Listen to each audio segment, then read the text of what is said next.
Quietly waits upon the Lord. విలాప వాక్యాలు 3వ అధ్యాయం చెప్తున్న మాట ఏంటంటే 25-26 వచనాలు. దేవుడి మీద కనిపెడతాడట. కాడి మోసే పరిచారకుడు తొందరపడ్డు ఎదగడానికి తొందరపడ్డాడు. తొందరగా పెద్ద వేదిక మీద మాట్లాడాలనుకోడు. తొందరగా పెద్ద సెలబ్రిటీ స్పీకర్ అయిపోవాలనుకోడు. దేవుడి మీద కనిపెట్టడం, ఆనుకొని వెయిట్ చేయడం నేర్చుకుంటాడు. అతనికి దేవుని వెయిటింగ్ రూమ్లో ఉండడం నచ్చుతుంది, ఇష్టపడతాడు. Do you have a waiting room in your life? God's waiting room. ఈరోజు ఎందుకని ఒక పెద్ద స్పీకర్ కొడుకు 14 ఏళ్ళు కూడా రావు స్టేజ్ మీదకి వచ్చేస్తాడు, సింగర్ అయిపోతాడు, పాస్టర్ అయిపోతాడు, అనాయింటింగ్ వచ్చేస్తుంది. ఎందుకంటారు? తొందర. నువ్వు ఇంకా టీనేజ్ కూడా అవ్వలేదు, 20s కూడా ముగించలేదు, అన్ని ఛానల్స్లో నువ్వు మాట్లాడేస్తావు. ఎందుకంటారు? తొందర. దైవజనులంటే నువ్వెవరో సెలబ్రిటీ అల్లుడువో, సెలబ్రిటీ కొడుకువో, సెలబ్రిటీ కూతురువో అయితే దైవజనురాలు అయిపో.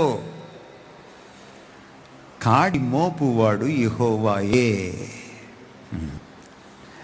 ఆయన కాడి పెడితేనే నీ మెడ మీద నువ్వు మొయ్యాలంతే. ఆయన కాడికి పిలిచేదాకా వెయిట్ చేయాలి.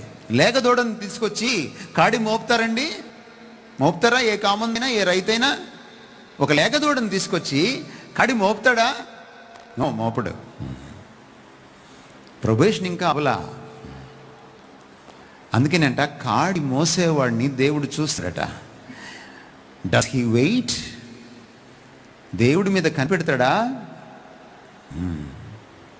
ఎందుకు సమూయేలు చిన్నవాడైనా దేవుడు పిలిచాడు సమూయేల్ని? 4 సార్లు పిలిచాడు. పిలిచేటప్పటికి సమూయేలు ఎక్కడ ఉన్నాడు? దేవుడి వెయిటింగ్ రూమ్లో ఉన్నాడు. You know that's important. యెషయాని ప్రవక్తగా పిలిచేటప్పుడు యెషయా ఎక్కడున్నాడు? 6వ అధ్యాయం చదవండి మీరు ఇంటికి వెళ్ళాక. యెషయా దేవాలయంలో ఉన్నాడు, వెయిటింగ్ రూమ్లో ఉన్నాడు. Unless you are in the waiting room of God, waiting upon the Lord, waiting నేర్చుకునే వాడికి వర్క్ ఇవ్వడు దేవుడు. ఒకవేళ నీ సొంతగా నువ్వు వర్క్ కల్పించుకుంటే చివరిలో ఏమంటాడు తెలుసా దేవుడు? ప్రభా చూసావు ప్రభా, 20 ఏళ్ళు కూడా రాలేదు నాయన, ఎంతమందికి సువార్త చెప్పానో తెలుసా నాయన? నేను అడిగానా అంటాడు దేవుడు. నేను అడిగానా?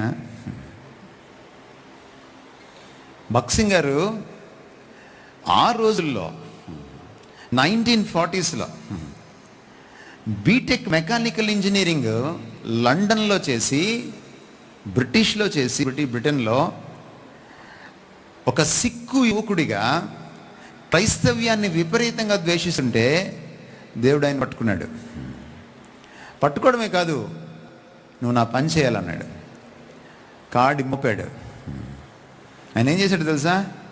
మళ్ళీ ఎక్కడ వెనక్కి తిరిగి చూస్తాడో, దేవుణ్ణి ఫెయిల్ చేస్తాడోనని, ఎక్కడ తన మానవ బలహీనత తనని ఓటమికి గురి చేస్తుందో అన్న భయంతో తన మెకానికల్ ఇంజనీరింగ్ డిగ్రీని చించేశాడు. లండన్లోనే చించి ఇండియాకి ఓడెక్కాడు. ఓడ దిగేటప్పటికీ ఆయన బాంబేకి వచ్చాడు. బాంబేకి ఎందుకు వచ్చాడంటే వాళ్ళ అక్క ఉంది. ఎవ్వరు యేసుప్రభుని ఎరగిన వాళ్ళు, సిక్కు మతం, నిష్టగల మతం. అక్క దగ్గరికి వెళ్ళాడు. అక్క చాలా సాదరంగా ఆహ్వానించింది. కానీ అక్కకి తొందరలోనే తెలిసింది భక్సింగ్ అని తమ్ముడు ఇంకా భక్త్ సింగ్ కాలేదు, ఆయన కొత్త దేవుణ్ణి స్వీకరించాడు అని. తెలిసిందే తడవు రోడ్డు మీద వేసింది ఆయన్ని. ఆయనకి ఇల్లు లేదు, వాకిల్ లేదు. బాంబే పార్క్లో బెంచ్ మీద పడుకున్నాడు. జోబులో ఆయన దగ్గర 1 పావలానో 2 పావలాలో ఉన్నాయి ఆ రోజుల్లో. పావలా అంటే మీకు తెలుసో తెలియదు? 25 NP మీరు చూసి ఉంటారు చాలామంది యంగ్స్టర్స్. రూపాయిలో 25%. ఆయన దేవుడి మీద చాలా ఆశతో రగిలిపోతున్నాడు, తృష్ణతో రగిలిపోతున్నాడు. ఈ సిక్కు యువకుడు, కొత్తగా మార్మన్స్ పొందిన యువకుడు, తన జేబులో ఉన్నటువంటి ఆ డబ్బులు తీసుకుని బాంబేలో ఒక క్రిస్టియన్ స్టోర్కి వెళ్ళి, బుక్ స్టాల్కి వెళ్ళి అక్కడ గాస్పల్ ట్రాక్స్, సువార్త కరపత్రికలు కొని, సిక్కువాడు కాబట్టి సులభంగా ఉంటుందని చెప్పి ఆయన వెళ్ళి సిక్కులు ఉండే చోట, సిక్కు డ్రైవర్లు లారీలు ఆపుకుండే చోటుకు వెళ్ళి వాళ్ళకి సువార్త చెప్తూ వాళ్ళకి కరపత్రికలు ఇచ్చేశాడు. చాలా ఆనందంగా సేవ చేసేసాడు, అయిపోయింది. నిస్వార్థంగా కూడా సేవ చేశాడు, అయిపోయింది. మళ్ళీ పార్క్కి వచ్చాడు, అలిసిపోయాడు, నిద్రపోయాడు. కాసేపటికి మెలకు వచ్చింది. లేచిన తర్వాత అర్థమైంది ఆయనకి, పొట్ట నకనకలాడిపోతుంది, ఆకలేస్తుంది. అప్పుడు తౌడుకున్నాడు అప్రయత్నంగా జోబు తౌడుకుంటే అందులో డబ్బులు లేవు, పర్సులో డబ్బులు లేవు. అప్పుడు జ్ఞాపకం వచ్చింది, ఆ ఉన్న 4 పావులాలు దానికోసం ఖర్చు పెట్టాడని.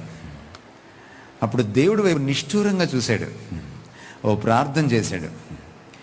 నీ పనే కదా చేశాను, నేనేం స్వార్థంగా ఆలోచించలేదు కదా, నీ పనే కదా చేశాను, నాకు పొట్ట పోషించవా, నాకు ఇట్లా ఆకలేవడం న్యాయమా నీకు అని. అప్పుడు ఆయనతో దేవుడు మాట్లాడాడు ఆ పార్క్లో. భక్సింగ్ గారు తన జీవిత చరిత్రలో రాస్తారు, నేను అడిగానా భక్సింగ్ అన్నాడంట దేవుడు. నిన్ను అడిగానా నేను ఈ పని చేయమని? అదేంటి ప్రభు, నీ పనే కదా. నా పనే, నేను అప్పగిస్తే చేయాలి నువ్వు. ఆ రోజు నుంచి చనిపోయే వరకు, ఆయనకు కాన్షియస్నెస్ ఉండేంత వరకు, మంచం మీద పడినంత వరకు ఏ పని చేయాలన్నా మోకరించి ప్రభు చెప్పాకే చేసేవాడు. మై ఫ్రెండ్స్, మంచి పని చేయడం సేవ కాదు. యోక్ బేరింగ్ అంటే మీకు తెలుసా? ఆయన చిత్తానికి శిరస వహించాం.